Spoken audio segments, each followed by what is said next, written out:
ఓం శ్రీ గురుభ్యో నమ. ఓం శ్రీ మాత్రే నమ. ఈరోజు మనం శ్రీ లలితా సహస్రనామ స్తోత్రంలోని 808వ నామం గురించి తెలుసుకోబోతున్నాం. ఈ నామం అమ్మవారిని పరమాణువు అని కీర్తిస్తుంది. ఈ నామానికి మంత్రస్వరూపం శ్రీ పరమాణవే నమః. మనం వరుస నామాలలో అమ్మవారి యొక్క పరబ్రహ్మ స్వరూపాన్ని గురించి తెలుసుకుంటూ వస్తున్నాం.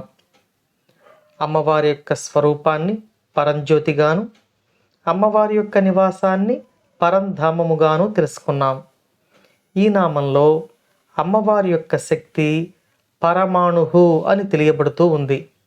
అంటే అత్యంత సూక్ష్మమైన, అత్యంత శక్తివంతమైన స్వరూపము అని అర్థం.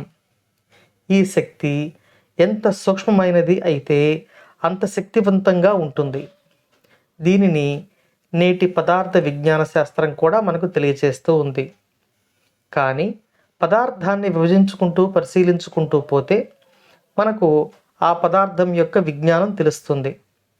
కానీ ఆ పదార్థానికి ఆధారమైన శక్తి స్వరూపం, ఆ పదార్థములోని శక్తి యొక్క సూక్ష్మ స్వరూపం మనకు తెలియబడదు.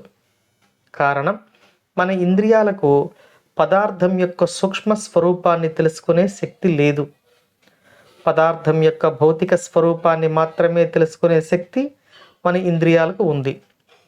ఇంద్రియాల ద్వారా సాధించిన విజ్ఞానం మాత్రమే ఉన్నతమైనది అని భావించే విజ్ఞాన శాస్త్రం జ్ఞానం యొక్క ఒకవైపు మాత్రమే ఇక్కడ తెలుసుకోగలుగుతుంది. జ్ఞానం యొక్క మరోవైపు తెలుసుకోలేదు. ఇక్కడ ఇంద్రియాలకు కనపడే పదార్థ విజ్ఞానం స్థూలమైన విజ్ఞానం అని, ఇంద్రియాలకు కనిపించని విజ్ఞానం సూక్ష్మమైనది అని మనకు తెలిసి వస్తుంది. మన మనసు కూడా ఒక ఇంద్రియమే. ఈ మనసు కూడా ఇంద్రియ సంబంధిత జ్ఞానాన్ని అభివృద్ధి చేస్తుంది, కానీ అంతకు మించి చేయలేదు. మన ఇంద్రియాలకు అతీతమైన శక్తి గురించి మనం తెలుసుకోవాలి అంటే సూక్ష్మమైన శక్తి మనకు అవగతం కావాలి. అంటే మనం సాధనను, ప్రయాణాన్ని అంతర్ముఖం చేయవలసి ఉంటుంది. అంతర్ముఖమైన సాధన ద్వారా మనకు తెలిసిన జ్ఞానము, బహిర్ముఖమైన ప్రయోగముల ద్వారా మనం తెలుసుకునే జ్ఞానము కలిస్తే సంపూర్ణమైన జ్ఞానం అవుతుంది.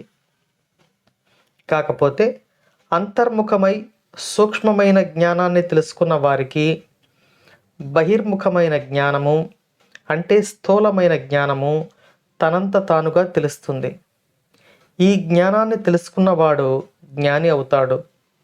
ఇటువంటి సూక్ష్మ స్వరూపమైన శక్తిగా, అంతర్ముఖంగా చేసే సాధనకు తెలియబడే శక్తిగా, అమ్మవారిని మహాశక్తివంతురాలిగా ఈ నామం పరమాణువు అని కీర్తిస్తూ ఉంది. అమ్మవారి ఈ శక్తి స్వరూపం మనలను ఎల్లవేళలా అనుగ్రహించాలని కోరుకుంటూ ఓం శ్రీమాత్రే నమః.